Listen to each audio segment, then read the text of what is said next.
মোৰ ছাত্ৰ ছাত্ৰীসকল মই তোমালোকক আজি এই ভিডিঅ'টোত পৰিমেয় সংখ্যাৰ যোগৰ ধৰ্ম বুজাব লৈছো আৰু যোগৰ ধৰ্মসমূহ মই ইয়াতে লিখি লৈছো প্ৰথম ধৰ্মটো হৈছে আবদ্ধ ধৰ্ম এটা আবদ্ধ ধৰ্ম বা ক্ৰম বিনিময় ধৰ্ম বিধি বা ধৰ্ম বা সন্মিলন বিধি এই বিধিবোৰ ইতিমধ্যে আমি স্বাভাৱিক সংখ্যাৰ ক্ষেত্ৰত বা পূৰ্ণ সংখ্যাৰ ক্ষেত্ৰত আমি পঢ়ি আহিছো গতিকে আজি আমি এই বিধিবোৰ পৰিমেয় সংখ্যাৰ ক্ষেত্ৰত আলোচনা কৰিম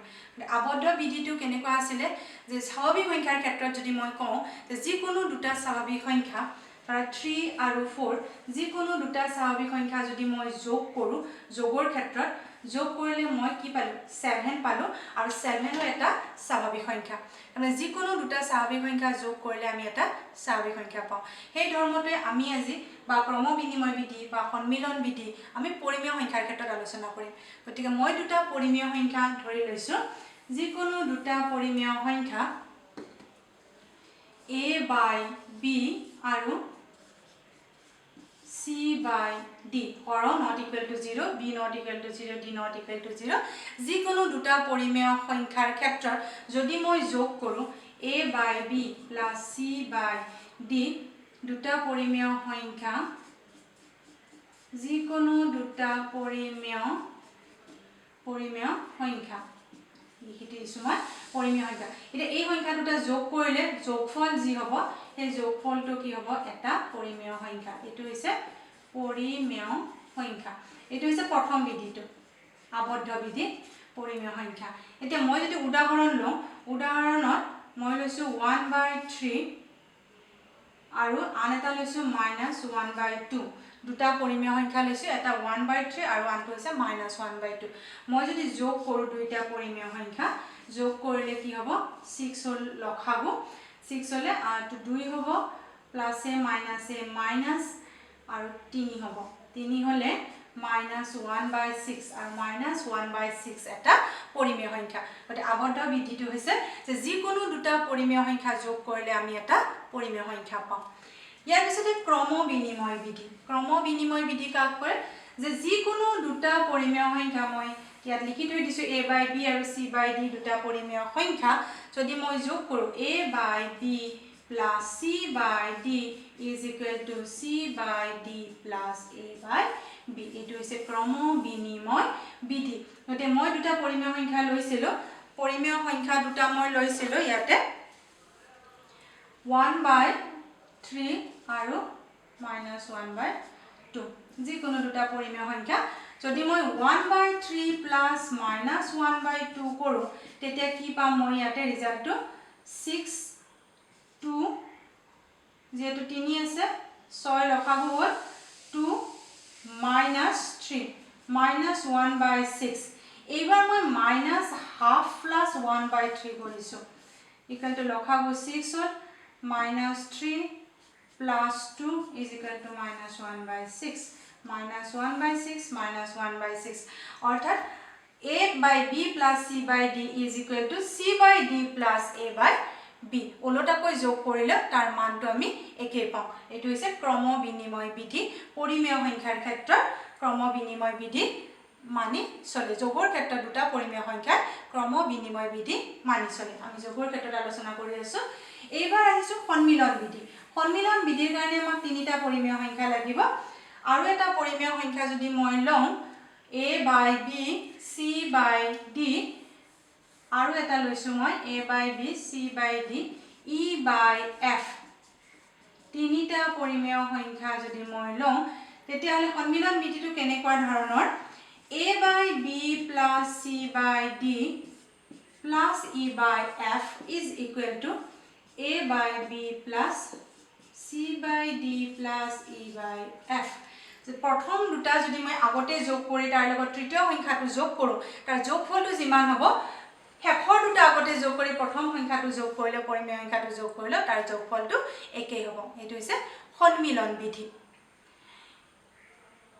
কি আছে সন্মিলন বিধিটো সন্মিলন বিধিৰ কাৰণে আমি তিনিটা পৰিমেয় সংখ্যা লৈছো আৰু তিনিটা পৰিমেয় সংখ্যা যোগ যেতিয়া আমি কৰিব গৈছো কৰিব যাতে প্ৰথম দুটা যোগ কৰি তাৰ লগত তৃতীয় সংখ্যাটো যোগ কৰিলে যোগফল যিমান হৈছে প্ৰথমটোৰ শেষৰ দুটা আগতে যোগ কৰি তাৰ পিছত প্ৰথমটো যোগ কৰিলে যোগফল একে হয় মই ইয়াৰ প্ৰমাণটো অলপ পিছত তোমালোকক দেখুৱাই আছো ইয়াৰ পিছতে আমি আহিছো 4 নম্বৰটোলৈ যোগাত্মক একক সংখ্যাৰ অস্তিত্ব existence of additive identity যোগাত্মক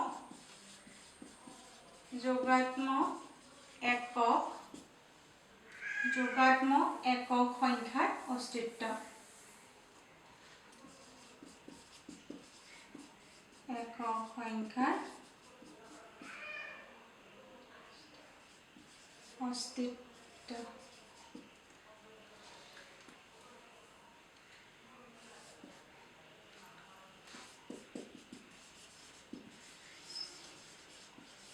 existence of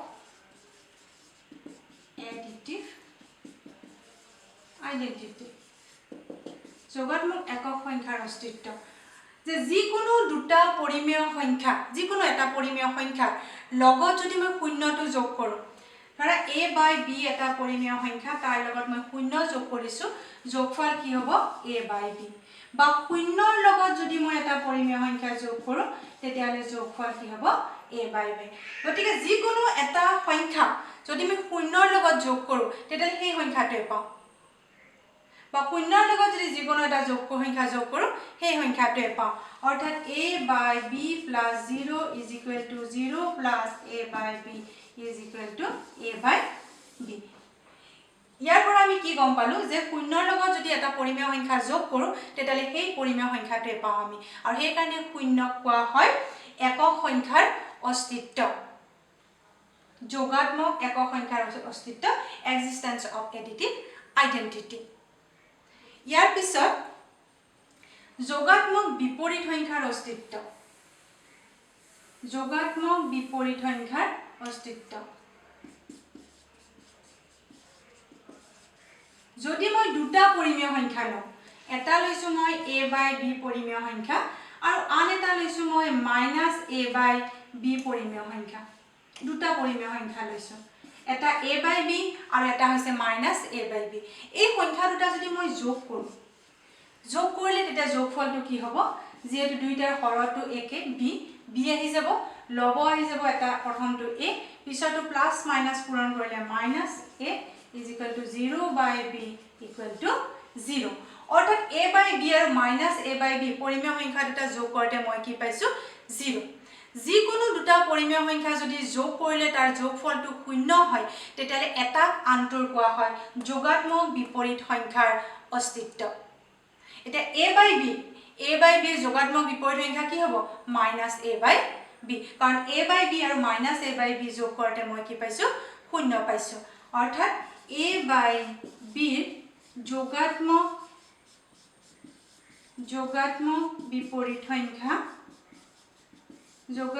বিপৰীত সংখ্যা মই কি পাইছো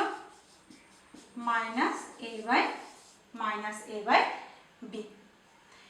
এইখিনি হৈছে পৰিমেয় সংখ্যাৰ যোগৰ ধৰ্ম এতিয়া এই যোগৰ ধৰ্মৰ ওপৰত অনুশীলনীত যেটো অংক আছে এই অংকটো মই আলোচনা কৰিম অনুশীলনীত এটা অংক দিয়া আছে তোমালোকক 4 নম্বৰ অংকটো দিয়া আছে আৰু 4 নম্বৰ অংকত যোগৰ ধৰ্মবোৰ সত্যাপন কৰিব দিছে আমি যোগৰ ধৰ্ম যিকেইটা পালো সেই ধৰ্মবোৰৰ ভিতৰত মই তোমালোকক প্ৰমাণ কৰি দেখুৱাই দিছো সন্মিলন বিধিটো আমি প্ৰমাণ কৰা নাই গতিকে মই সন্মিলন বিধিটো ইয়াতে মই দেখুৱাই দিছো সত্যাপন কৰা মানে হৈছে তাত বিধিটো দিয়া আছে আৰু মানবোৰ দিয়া আছে গতিকে আমি সত্য হয় নে নহয় চাম সেইমতে 4 নম্বৰ প্ৰশ্নটো অনুশীলনী 2b 4 নম্বৰ প্ৰশ্নটো তিনিটা পৰিমেয় সংখ্যা a by b equal to -7 by 8 c by d equal to 11 by 12 আৰু e by f equal to -8 by 15 তিনিটা পৰিমেয় সংখ্যা দিয়া আছে সত্যাপন কৰিব দিছে সন্মিলন বিধিটো a by b plus c by d plus e by f is equal to a by b plus c by d plus e by f সন্মিলন বিধিটো সত্যাপন কৰিব দিছে গতিকে এই বিধিটো মই তোমালোকক এই অনুশীলনীটোতে সত্যাপন কৰি দেখুৱাই দিছো আমি প্ৰথমতে বাওফালটো চাম বাওফালটো আমি কৰিম বাওফালৰ মানটো কি ওলাই আমি চাম কি দিয়া আছে a by b plus c by d আমি মানবোৰ বহুৱাই যাম a by b minus 7 by 8 c by d 11/12 plus minus 8 by 15 এই ব্ৰেকেট দিয়া আছে গতিকে ব্ৰেকেটৰ ভিতৰৰ আমি কামখিনি আগতে কৰি লম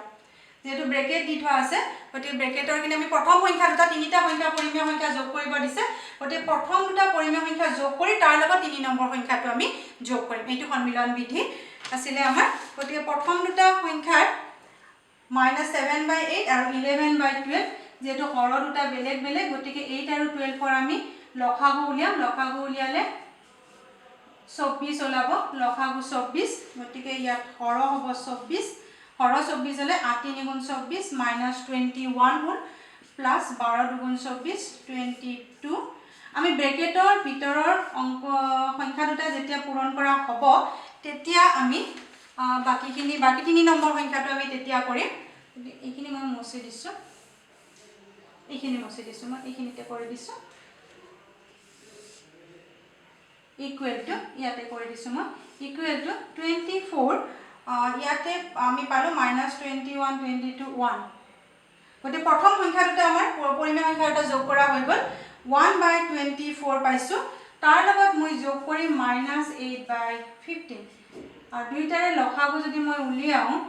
24 আৰু 15 ৰ যদি লসাগু উলিয়াও 3 ৰে যাব 3 8 গুণ 24 3 5 গুণ 15 গতিকে লসাগু হ'ব 8 into 5 equal to 120 লসাগু হল 120 লসাগু হলে প্ৰথমটো হৰ 24 আছিল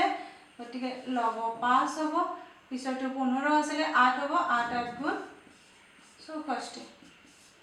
120 হল এই দুটা যোগ কৰিলে কিমান হ'ব -59 -59/120 আৰু লঘিষ্ঠ আকাৰলৈ নিব নোৱাৰি গতে -59/120 আমি বাওফালটো পালো